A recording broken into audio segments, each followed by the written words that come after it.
Hello, I'm going to be doing a series of videos on how to use Photoshop in the orchestra library, or the ballet library, or the opera library, but how to use Photoshop for music preparation. And so I wanted to give a little bit of an introduction into Photoshop, and then also show you how to open a file and a little bit of what Photoshop looks like, especially for those of you who maybe have never opened Photoshop or looked at Photoshop before, but are considering it as a tool for your music preparation. It's a very valuable tool, but one of the things we want to remember about Photoshop is it's a very comprehensive software. Photoshop is graphic editing software, photo editing software essentially. And so what we're doing when we use Photoshop is we're scanning our music and we're opening it as such that it's being accessed as an image. And we can create individual components and things like that, but it's not a software that you would use for like advanced graphic design, but rather for editing a photo or an image, something that might get incorporated in the graphic design. And so we want to remember that because of that, there's certain things that we'll see in how it's structured and also certain limitations. There's also a lot of aspects of Photoshop that don't apply to us in the library because the majority of things we do, well, really everything we do is black and white. Music is black and white. And so we're talking about black pixels and white pixels. And as such, there's an extensive amount of the software that simply we don't need. And so we'll stay away from those things to avoid confusion, and we'll focus on the tools that we do need, and we'll go from there. So what I want to just do right now is open a file. You can see I have a PDF file here. What we do is we scan our files as PDFs, and I take great care to ensure that I scan the file knowing what my intent is to do with it in Photoshop. And probably what we're going to want to do most of the time is scan at black and white, black pixels and white pixels. And that's different than Greyscale, where Greyscale actually has not just black pixels and white pixels, but pixels that have a percentage of black and therefore are varying degrees of gray. And those pixels can be very useful in certain situations, but in other situations, not so much. So typically, we're going to scan as black and white. What I would use Grayscale for is generally a restoration project. If I have very old parts that are yellowing and brown or have a lot of background noise in the image, then the Grayscale can become very useful in how I filter out some of those pixels. So what I'm going to do is we just scan as PDFs. You can scan as an image file, like a TIFF file, but we do them as PDF files.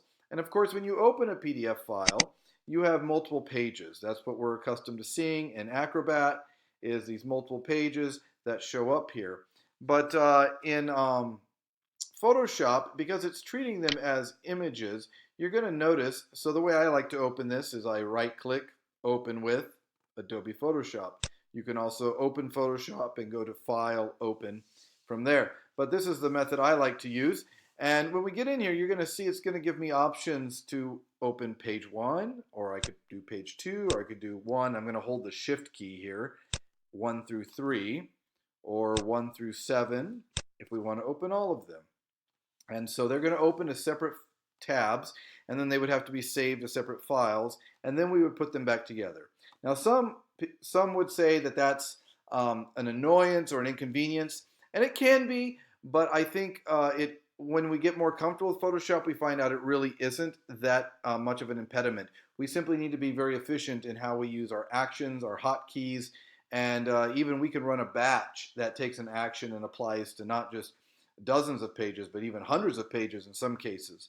And so as long as we're using it wisely, we won't find that to be too much of an inconvenience. I want to verify that the size is the size in which the image was scanned at. That's important. If you want to have a different size of canvas, a different size of image when you're done with your project, it's best to alter that after you've opened it.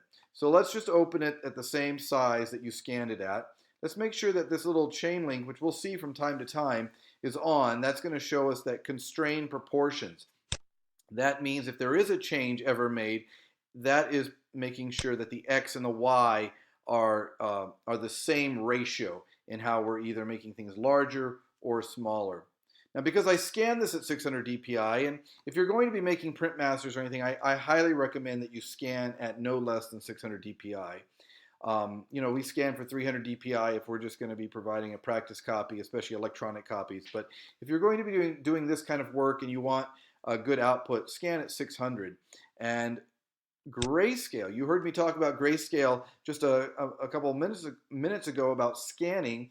Well, in regards to Photoshop, Greyscale has a little different meaning in that this is our black and white mode. And it can recognize gray, it can recognize black and white pixels, because a gray pixel really is just a percentage of black. It's not completely white. It has a percentage of black, and that's the gray. So Greyscale is what we're going to select whenever we're working in black and white in Photoshop. And that's a little different than the Greyscale scan setting that you might have on your flatbed scanner or on your copier that you're using to scan.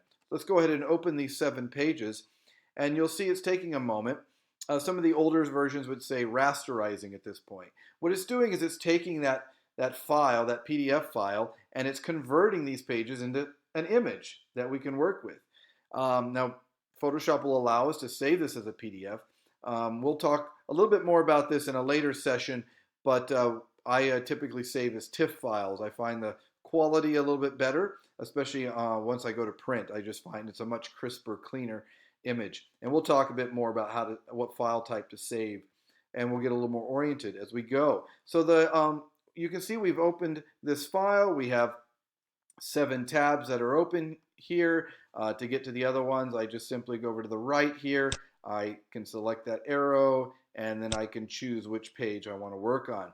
I have my settings set to where the first page opens last. And what that does is that means when I am through working on a page, now it's going to be thrown off because I just selected page 7. But if I'm done with this page, I can do Command W. I'm working on a Mac, and so Command W on a PC, that would be Control W.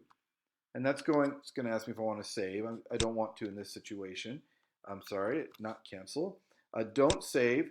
And so then the next page would pop up. In this case, it's 7 because that's what I selected. But if you see here, when I close page 7, I'm back to 2. And so I can work through my project very efficiently by having it open with the first page last. And as I do things, we will go from there. We'll learn how to straighten this file and do some other things to it later. But in this episode, we're going to finish with just one last thing of navigation. And one way to be very efficient and is important so that we can move quickly through our projects in Photoshop is how we zoom. And on a PC or any external mouse, I'm going to use my touchpad here on my MacBook to do this, to accomplish the same thing. But we would hold the Alt key while we would move the scroll bar on the mouse and the scroll wheel. And so when you're moving the scroll wheel while holding the Alt button, you're going to be zooming. And depending which way you move the wheel will depend whether you zoom in or zoom out. And if we hold the Control key while moving the mouse wheel, we will find ourselves panning like this. And again, I'm just using my touchpad to do this. It's very efficient on the MacBook, but if you're on a desktop, a PC, the scroll wheel, Alt is zoom in, zoom out, Control is pan.